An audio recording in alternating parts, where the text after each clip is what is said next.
Olá, sejam mais uma vez bem-vindos ao Pode Entrar. Hoje tenho comigo, mas à distância, um convidado muito especial. Já vos explico quem é. Mas antes, não poderia deixar de mencionar a situação que hoje enfrentamos e que será o foco dos próximos episódios. Portugal, assim como o resto do mundo, está em suspenso. Não sabemos exatamente o que nos aguarda e estamos todos juntos, apesar de distantes, a sonhar com os dias normais. A questão é que não se sabe quando e se voltarão os dias normais. O mundo mudou e possivelmente vamos enfrentar uma crise económica mundial. Para o tecido empresarial vai ser difícil resistir. Com isto, e porque a prevenção é sempre a melhor forma de estar, acho que, dia após dia, temos que começar a desenhar soluções. Quais os cenários possíveis? No que se vai tornar a nossa Lisboa depois disto? E qual será o nosso novo papel na sociedade? Por isso, hoje trago ao 5º episódio do Pode Entrar um otimista NAP com um conhecimento vasto sobre o comércio da cidade e do mundo. Com um percurso nada aborrecido, foi um dos primeiros distribuidores da Benetton em Portugal, com várias lojas na cidade, foi gestor de uma empresa que representava marcas de joalharia de luxo no país, a Moura, e hoje está à frente da insígnia Fernanda Lamelas Artes, uma marca de lenços 100% seda feitos por artesãos portugueses. É ainda meu pai. Inicialmente não seria o convidado para hoje, devo admitir. Temos alguns episódios que terão que ficar na gaveta por enquanto, porque não faz sentido falarmos de Lisboa sem olharmos para a sua situação atual.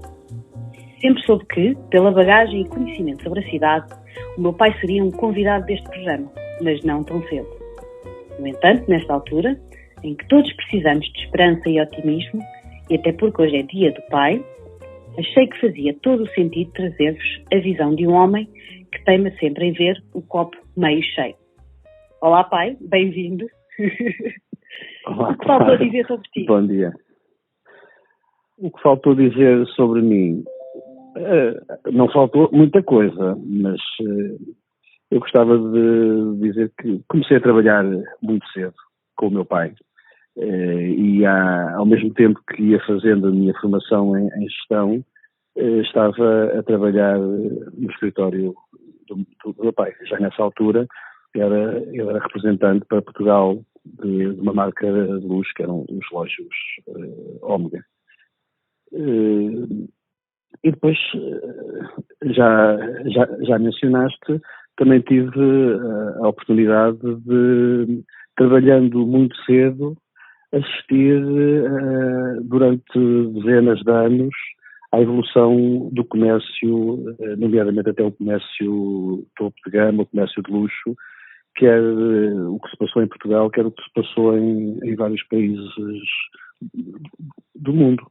E é nesse papel que eu me coloco, de ter uma experiência vivida em Portugal, mas sempre com um olhar sobre o que ia acontecendo pelo mundo fora.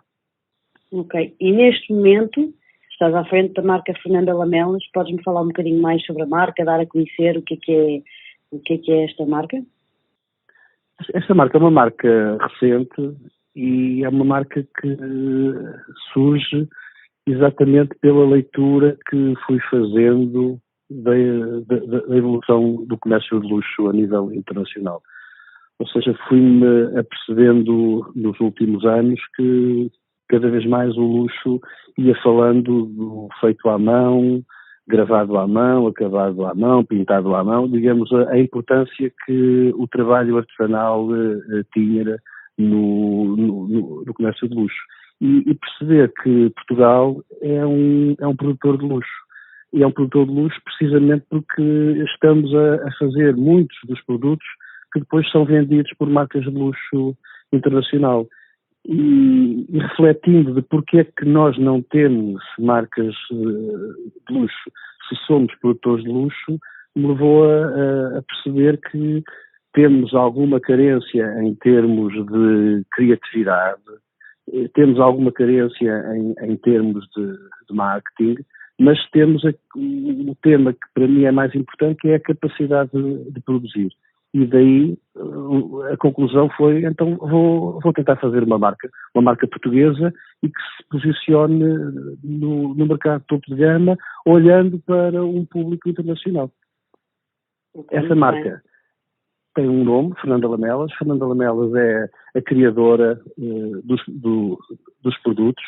São produtos desenhados em Portugal, que fundamentalmente são lenços de seda, gravatas de seda, mas não é tanto o produto, é todo o conceito que está por trás desses produtos e todo o marketing que está agregado a esses produtos.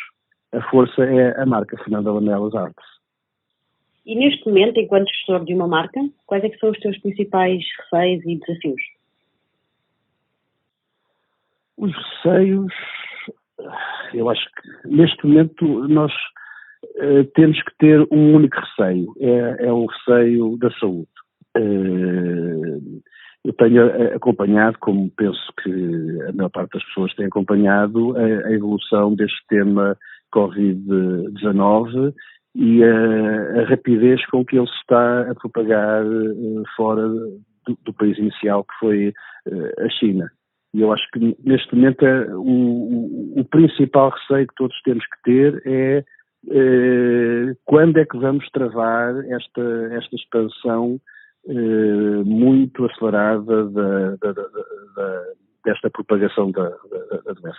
Neste momento é o único receio, porque depois de resolver isso, o tema saúde, eu acho que vamos entrar numa fase grande de reflexão sobre o que se passou, como é que chegámos até aqui, como é que vamos olhar para o futuro da economia.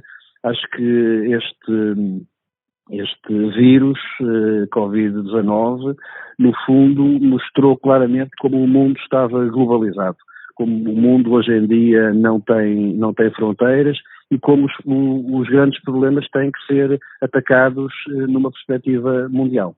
Uhum. E achas que ainda é demasiado cedo para traçarmos cenários? Eu acho que nunca é cedo para traçar cenários.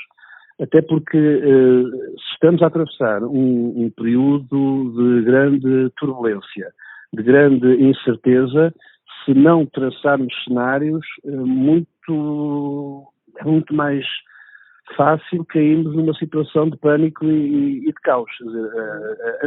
As pessoas estão sempre mais preparadas para aceitar momentos difíceis quando têm a capacidade de ter esperança, de olhar em frente e de pensar, bem, agora está muito difícil, mas alguma coisa vai acontecer. Por isso, eu acho que neste momento, além do fundamental que é tratar da saúde de todo o mundo, acho que é importante também começarmos a pensar em traçar cenários. E aí abre-se depois um campo muito vasto que se entra dentro de temas que são mais políticos e de muitas opiniões, mas esse debate também é fundamental. Claro, é fundamental, não só em Portugal, como o mundo todo em conjunto, não é? E perceber como é que o mundo vai evoluir neste momento e neste sentido. Mas Exato. Neste momento, para ti, que cenários é que estás a traçar de uma forma mais macro em termos do mundo ou em termos de Portugal? Eu não posso traçar eu próprio grandes cenários, digamos, eu sou um cidadão, eu posso ter opiniões. Aquilo que defendo, mas até já defendia antes desta crise, é que Portugal tem que ter a capacidade de olhar para as suas riquezas. Nós temos alguma tendência de quando olhamos para todos estes processos de globalização, de nos dissolvermos em tudo aquilo que todo o mundo está a fazer, de copiarmos muitas vezes modelos de negócio que são importados e que são importantes até para nos atualizarmos também, mas sem perdermos uma perspectiva de olhar o que é que nós temos e que é bom e que tem que ser melhorado e, fundamentalmente, que vai criar uma diferenciação. Porque os países são todos diferentes, as culturas são todas diferentes e nós temos que saber não só defender aquilo que já somos e que já temos, mas sem ficarmos parados no tempo. Temos que saber continuar a melhorar aquilo que já temos de bom, numa perspectiva competitiva de como é que nos afirmamos na cena internacional. E aí realmente nós temos, se olharmos para o nosso património cultural, quer material, quer imaterial, nós temos imensa coisa que nos diferencia e, aliás, tivemos nestes últimos anos essa confirmação quando fomos, entre aspas, invadidos por imenso turismo que vinha a Portugal com prazer, porque já vinha convencido de que ia ter uma experiência positiva e saíam daqui a dizer maravilhas de Portugal. Ou seja, nós tínhamos os estrangeiros a dizer muito bem daquilo que nos diferenciava. Ora, é exatamente nesses pontos que nós temos que saber o que é que temos que é muito nosso, que nos diferencia e sabermos qualificar esses temas.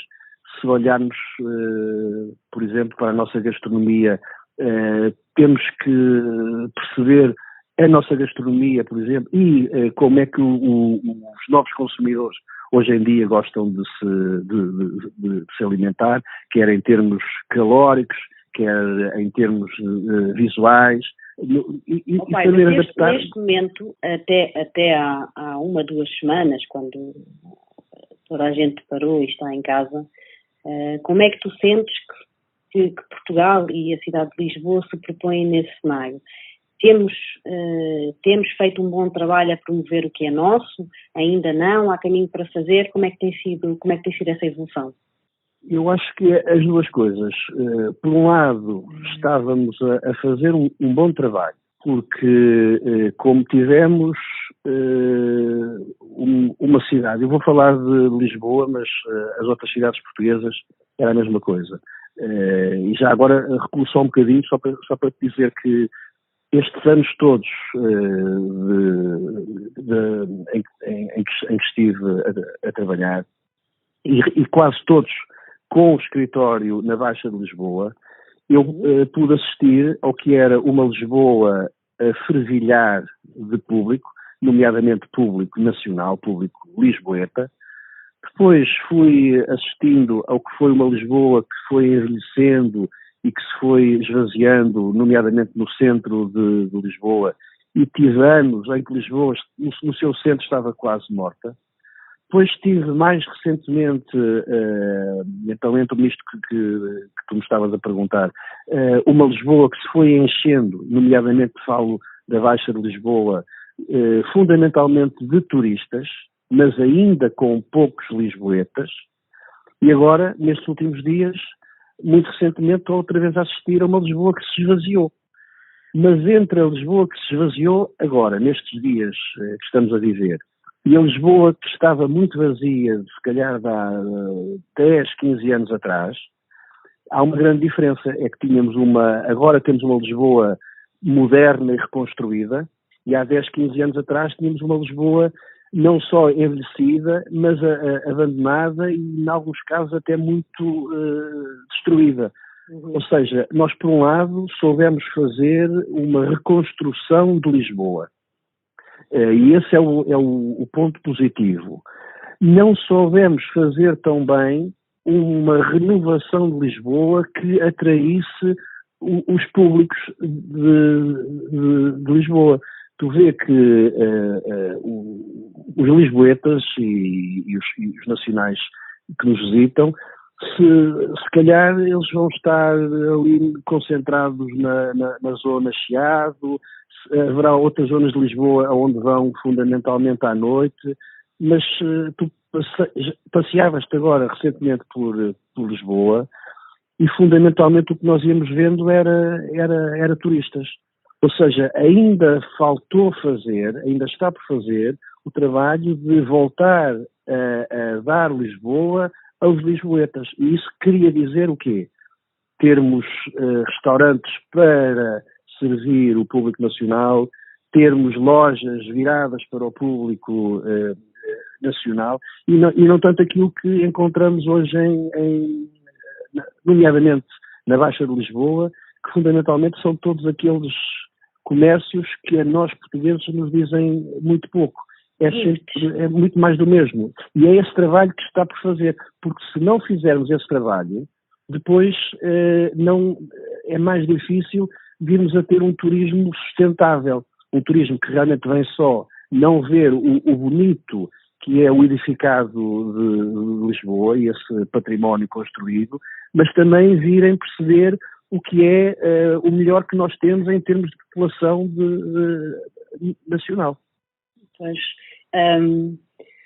querias que neste momento, face a tudo o que está a acontecer, nos vai, no fundo, obrigar a fazer esse caminho de virar para o público português? Eu acho que obrigatoriamente isso vai ter que acontecer, porque o que tem que ser tem muita força. Quando eu neste momento olho para Lisboa e eu por acaso este fim de semana andei sozinho a passear por Lisboa. A passear sozinho. Lisboa não tinha ninguém, nomeadamente sábado e domingo, tirando alguns turistas dispersos. E tive aquela noção de novo, está aqui uma Lisboa muito vazia, embora é um vazio diferente de há 15 anos. Porque há 15 anos eu, se fizesse o mesmo percurso, eu via uma Lisboa vazia e com os prédios a cair, e agora vejo uma Lisboa recuperada, mas eu dou por mim a pensar, neste momento, se calhar muitos destes edifícios e que estão para alojamento local, se calhar estão todos vazios.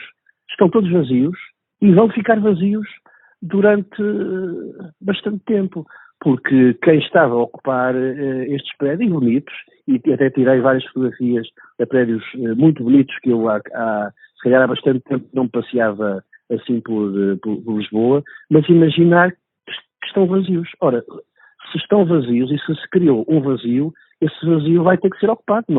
Nós não vamos imaginar que vão ficar agora vazios durante anos. E por isso alguma coisa vai acontecer. Vi também... porque não sabemos quando e como é que vai recuperar o turismo mundial, não é? Neste nós não sabemos. Uma grande incerteza. Isso, nós não sabemos, mas há coisas que nós temos a certeza, é que nos próximos meses largos isto vai estar tudo congelado. Essa certeza existe.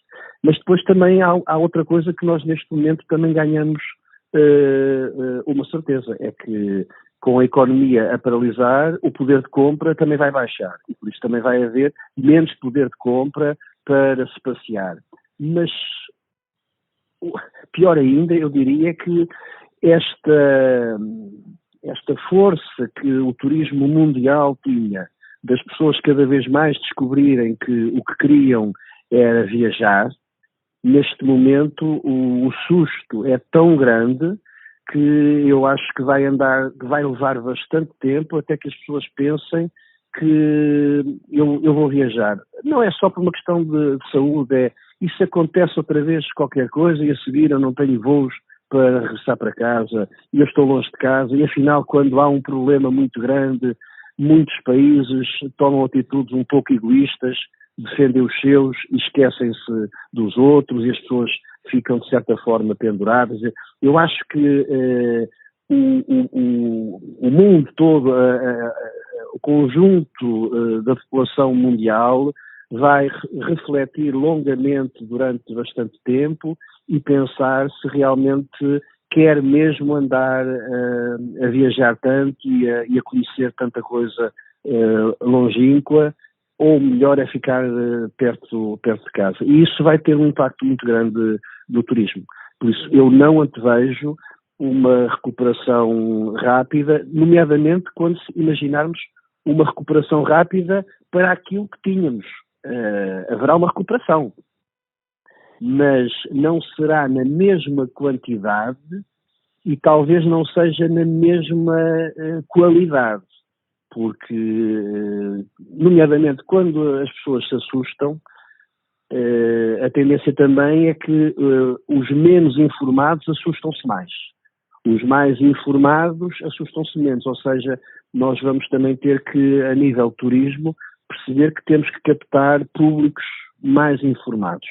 Se calhar, eu poderia dizer mais informados, mais sofisticados, com mais poder de compra, ou seja, nós também temos que qualificar a nossa oferta turística. Não basta ser moderno, também tem que ser a pensar nas exigências de um público mais informado. Ok. Neste momento, portanto, quem vive do comércio, do turismo e da restauração, o que é que pode acontecer? Ou seja, vamos passar aqui uns tempos difíceis. Nos próximos tempos vão ser difíceis para toda a gente. Espero que a nível de governo e não só, e de empresas, se saiba fazer aquilo que se costuma dizer, saber dividir o mal pelas aldeias. É um tema fundamental porque neste momento é uma ruptura. Nos próximos tempos temos que ser solidários. Mas quando tu me perguntas o que se vai passar com o comércio, etc., com a restauração, eu acho que passando este período de choque, e isto agora este é um período que vamos ter que atravessar, há duas situações. Uma é quem tem comércios ou serviços, etc., virados exclusivamente para o turista. Se tiver comércios só exclusivamente para o turista, numa altura em que o turista desaparece, aí tem que haver uma reconversão rápida, ou muitas vezes tem que haver um encerramento, quer dizer, porque se há uma queda quase 100% do lado da procura, a oferta não está ali a fazer nada. E eu olho, por exemplo, para a Baixa de Lisboa e vejo ali muita oferta de comércio e serviços que dependia exclusivamente do turista. Ora, ou têm uma capacidade financeira para estar ali a resistir durante tempos infindos, ou o melhor é fechar. Eu olho, por exemplo, também para muita da hotelaria que vejo em Lisboa, que todos os dias apareciam hotéis novos. Eu não sei o que é que se vai passar, quer dizer, mas não vai ser fácil que tão cedo exista procura para uma oferta tão vasta que foi acontecendo. Agora, também, como em tudo, há sempre unidades a todos os níveis, seja na hotelaria, na restauração, no comércio, que têm mais capacidades para resistir, que têm mais capacidades para se afirmar, e nomeadamente um ponto que neste momento me parece muito importante, que é quem é que se vai poder afirmar junto da procura interna. Vivemos muito tempo em que se tinha uma vida, eu diria, aparentemente fácil, que é vou fazer coisas porque depois eu tenho turistas que me vão comprar ou que vão utilizar. Agora acho que vamos ser todos obrigados a pensar também no público nacional. O que é que eu vou fazer para o público nacional? Por exemplo, eu olho para esta tal Lisboa que me passeava este fim de semana e via tantas casas que estou convencido que estão vazias, porque estavam viradas para o alojamento local. Essas casas, se calhar, vão ser postas no mercado agora para aluguer de longa duração. Ou seja, vão trazer para o centro da cidade mais públicos portugueses.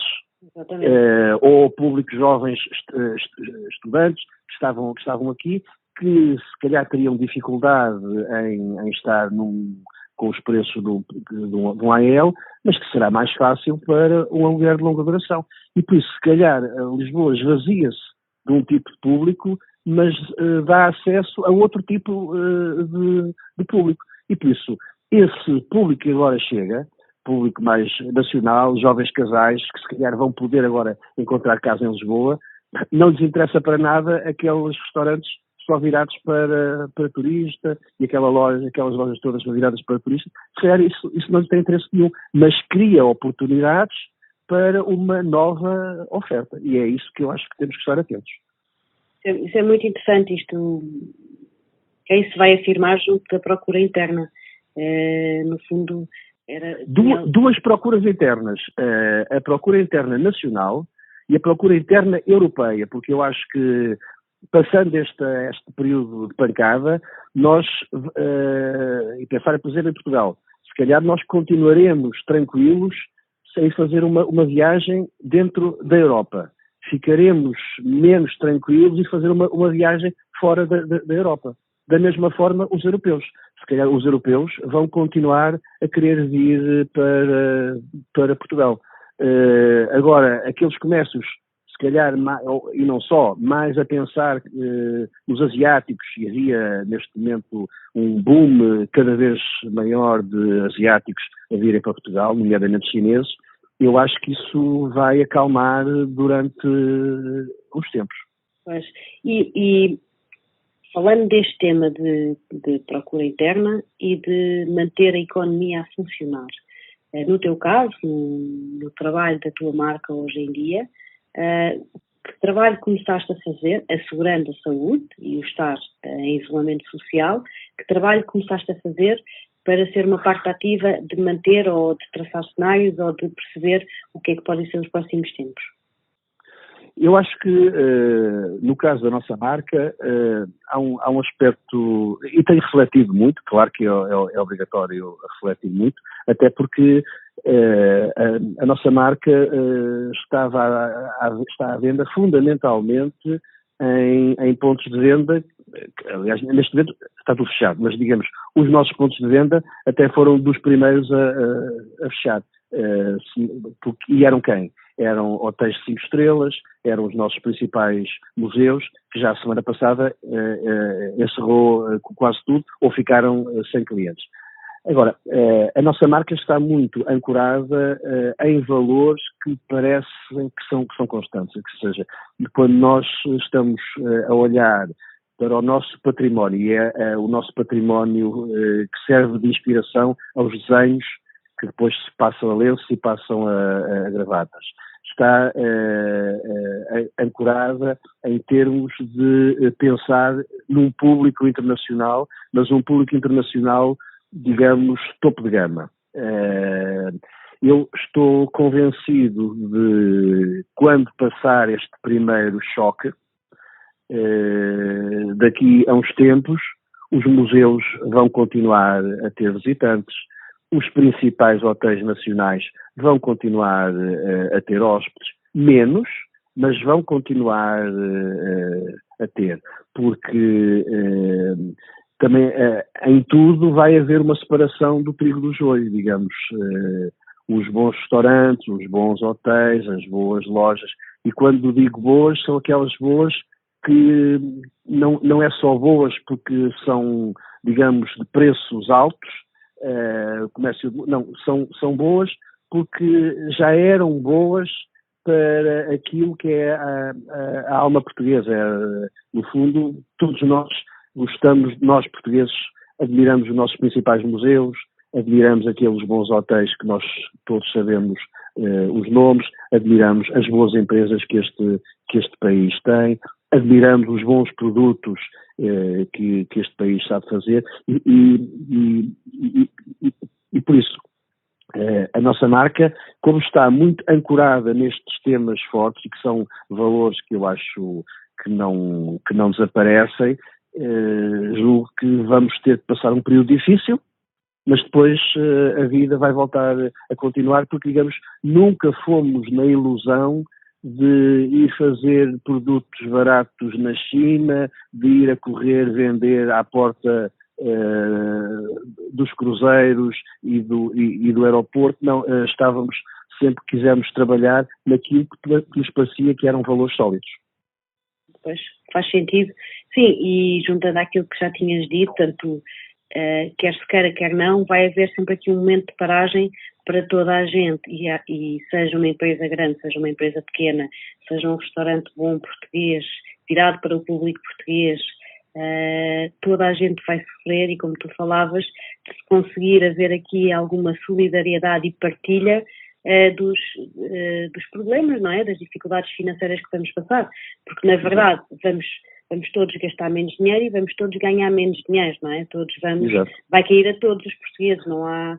Agora, gostava de dizer uma coisa, todos ouvimos nestes últimos dias, de repente, o apelo de vários setores, de várias associações, já de mão estendida para o apoio do Estado. Já ouvimos da parte do governo que existem uns pacotes que vão ser feitos de milhões para apoiar. Eu espero que todos esses apoios sejam realmente dados de uma forma inteligente, mas que sejam apoios que permitam que a economia se possa reestruturar. Por exemplo, se temos a noção, e eu tenho essa noção, que há um conjunto de oferta, seja de comércio, seja de serviços, que são inviáveis, porque estavam muito focados numa procura que de repente desaparece e não volta, não vale a pena estarmos a gastar recursos dos portugueses para ir apoiar situações que não têm recuperação. Claro que isto vai implicar desemprego, mas nós temos um Estado Social. Há um desemprego e depois é preciso que a Segurança Social proteja essas pessoas que vão para o desemprego. Mas também não vale a pena manter empresas que nitidamente serão inviáveis porque perderam a sua clientela, se elas não tiverem nenhuma capacidade de se reestruturar. E por isso eu olho para, com alguma confiança, até para a crise que está a acontecer, até porque há um aspecto que eu relevo da maior importância, que é, nós ainda há poucos anos atravessámos uma crise também muito grande, e que depois tivemos cá uma troika. E nessa altura a Europa não estava preparada para enfrentar a crise. A Europa estava muito fechada ainda sobre certos egoísmos nacionais, e de repente estávamos a ver que se apontavam o dedo aos gregos, aos italianos, aos portugueses, aos irlandeses, mas depois, passado poucos anos, percebeu-se que a Europa fez uma evolução e está hoje muito mais preparada para a crise. E eu olho neste momento e vejo a comissária van der Leyen a falar e a falar com uma voz forte, a mostrar capacidade de liderança europeia. E isso também é uma sorte para nós portugueses, porque neste momento a Europa está mais preparada para não atuar de uma forma tão local em termos de cada país trata de si, apesar de cada país vai ter que tratar de si, mas há um guarda-chuva europeu que nos pode ajudar, e por isso é esse guarda-chuva que também permite que neste momento o próprio governo também já esteja, mas português, também já esteja a anunciar que vai poder fazer os tais pacotes, porque também já sabe que vai ter algum apoio da Europa. Mas isso não elimina todo o trabalho de reestruturação que nós temos que fazer, fundamentalmente para adaptarmos a nossa oferta ao que vai ser a procura internacional. E depois também em termos de procura internacional, a partir do momento, há bocadinho eu falava sobre o turismo, e o que é o turismo que vai ficar mais perto de casa. Mas em termos da indústria, eu acho que isso também vai acontecer. Neste momento nós também percebemos que as cadeias logísticas correm riscos muito grandes quando estão muito dependentes de fornecimentos longínquos. Ou seja, as cadeias logísticas vão ter também tendência a olhar mais para que sejam abastecidas mais perto de casa. E aí a nossa indústria também tem pontos a marcar. Grandes empresas europeias poderão substituir fornecimentos que vão buscar longe por fornecimentos aqui na Europa e nomeadamente aqui em Portugal. Por isso, nós temos que ter cabeça fria. Isto vai ser penoso no muito curto prazo e no curto prazo, mas nós temos oportunidades. Quer dizer, este país é um país que está arrumado, Este país, neste momento, até vai poder ter algum tempo para poder pensar o que é que eu vou querer ser enquanto nação nos próximos tempos. E há uma ideia que eu defendo sempre muito e há bastante tempo, que é nós na competição internacional, nós portugueses, para que é que nós servimos? Todos os países estão em competição. E eu digo sempre, nós servimos fundamentalmente para fazermos pequenas séries, mas com muito valor acrescentado. E por isso eu acho que nós temos que olhar realmente para essas pequenas séries, que são aqueles pequenos tesouros que nós temos, seja de produtos, seja de sabores, seja de paisagens, seja de simpatia, seja de monumentos, e sabermos fundamentalmente acrescentar valor. Sabermos vender melhor aquilo que nós temos de bom e de muito bom. Mas não basta ter um bom produto, ele também tem que ser bem vendido.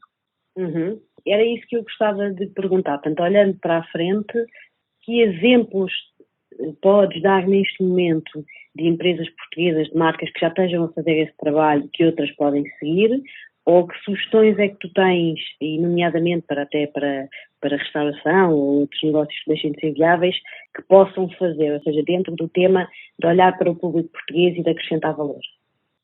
Olhando para Lisboa, por exemplo, um dos grandes exemplos que eu tenho e vejo em Lisboa, e é um exemplo relativamente recente, é o Time Out Market. O Time Out Market não nasceu desta euforia turística. O Time Out Market nasceu ainda em plena crise. Nós estávamos a atravessar uma grande crise e um Time Out Market apareceu.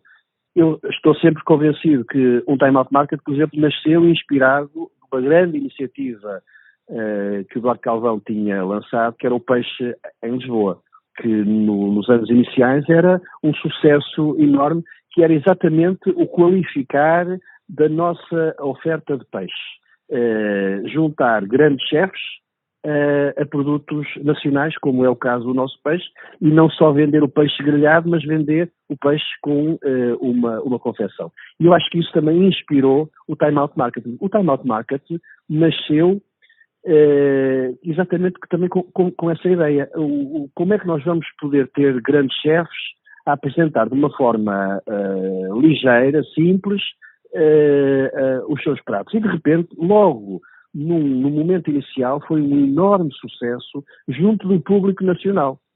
Depois veio todo este boom turístico, e claro que esse boom turístico também foi todo parar ao Time Out Market, porque realmente era uma oferta fantástica. O que é que aconteceu? Muito público nacional afastou-se do Time Out Market. Porquê? Porque não tinha espaço. Eu a princípio gostava muito de lá ir, depois comecei a não ir, porque aquilo estava tão assoberbado de público que eram filas enormes e não vale a pena. Agora desaparece o público internacional.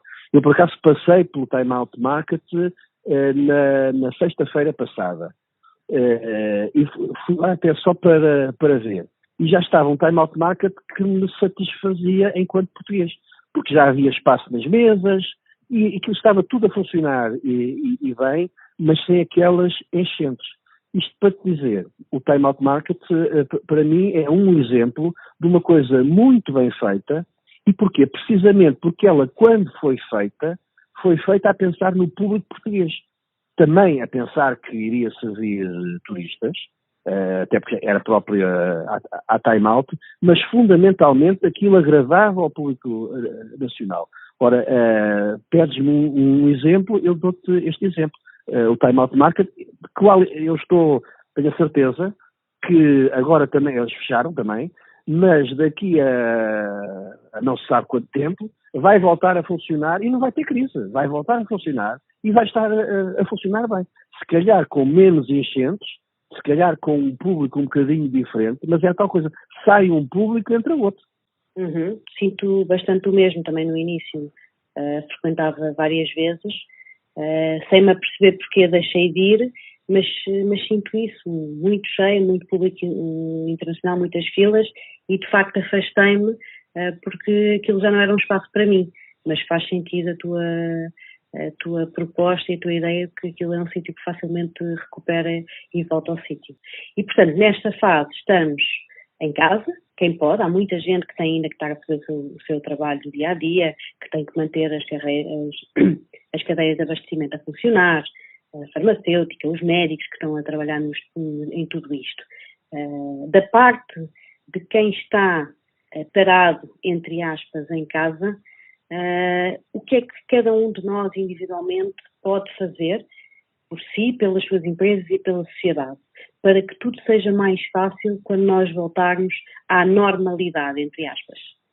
Neste momento, quem está em casa, seguramente, acima de tudo, está a querer se proteger a sua saúde e a saúde dos seus. Esse é o tema que neste momento todas as pessoas pensam. E ao estarem todos a pensar o mesmo, e não é em Portugal, é no mundo inteiro, mas ao estarem todos a pensar o mesmo, isto está a fazer uma transformação enorme da nossa maneira de pensar e de viver. E por isso, aquilo que tu me perguntas, eu respondo-te que isso, o que nós podemos contribuir para a sociedade, já estamos a contribuir. Todos nós, há 2, 3 meses atrás, tínhamos a noção de este mundo está muito desequilibrado, quer dizer, as pessoas tinham algum receio já em relação ao futuro. Neste momento, digamos que o futuro caiu-lhes em cima da cabeça, quer dizer, neste momento estamos todos a pensar, mas será que há futuro? E ao fazer isso, nós já não vamos ser os mesmos no pós-crise. Mas não é nós, eu individualmente, é nós, mundo, porque este tema tocou no mundo inteiro e toca-nos a nós e ao mesmo tempo nós também sabemos que estamos a tocar a nós e está a tocar ao nosso vizinho. Digamos, não é só um processo de reflexão que eu estou a ter, é eu saber que toda a comunidade está a ter exatamente o mesmo processo de reflexão. O que quer dizer que já nada será o mesmo. E por isso vamos esperar estas semanas, mas quando nós voltarmos à rua, digamos, normalmente, sem receios de saúde, nós vamos olhar uns para os outros e é como se tivéssemos entrado numa máquina de lavar e tivemos aqui às voltas, brum, brum, brum, brum, a dar voltas e depois saímos dessa máquina de lavar e alguma coisa aconteceu. Exatamente o quê, eu ainda não sei, mas eu acho que vai seguramente ser qualquer coisa de melhor. Porque se calhar esta correria em que todos andávamos e em que todos sabíamos que isto não podia ser assim, se calhar agora ganhamos mais consciência disso. Até mesmo a questão das alterações climáticas. Nós agora percebemos que estamos a perceber à força que combater um vírus é preciso que o mundo todo se implique. E afinal, quando é preciso e toca uma emergência, se calhar então implicamos todos, e estamos a implicar todos ao mesmo tempo. As alterações climáticas vão beneficiar imenso disso. Vamos todos perceber que se não olharmos para esse tema é também um Covid-19 gigante. É uma coisa também que neste momento mais vale começarmos a tratar agora do que amanhã também temos uma grande surpresa. Mas a questão é que o Covid-19 põe-nos a pensar todos ao mesmo tempo como é que uma bactériazinha, um vírus, como é que um vírus que tem tanta força para nos pôr a pensar e para nos atacar. E pela primeira vez, o homem é o elo mais fraco, quer dizer, porque neste momento os animais não estão com medo do Covid. Só os homens é que estão. E os animais, que se saiba, não vão ser atacados pelo Covid. Isto até levado ao extremo, nós podíamos imaginar que amanhã a raça humana morria toda de Covid e os animais ficavam cá.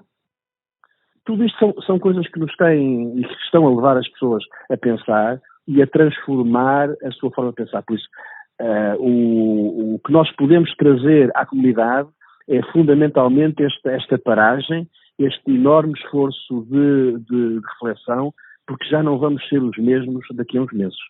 É verdade, o mundo mudou e nós vamos ficar nos livros de história certamente. continuando a sobrevivência humana. Pai, olha, agradeço. Eu não te vou perguntar do projeto, porque já falaste, sei que ias falar do projeto Time Out, acabou por entrar aqui na nossa conversa. Gostei muito deste bocadinho e espero que também inspire algumas pessoas que temos aqui alguma vontade e capacidade de olhar para a frente, neste momento parar, refletir e ter vontade também de perceber que mundo novo é que nós vamos conhecer quando sairmos das nossas casas.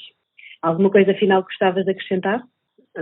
Gostava só de te agradecer e gostava também de felicitar a tua empresa, Home Hunting, que eu também estou seguro que faz parte daquelas empresas que vão sofrer também neste muito curto prazo, mas que está também preparada para continuar a ter sucesso nos meses que virão a seguir.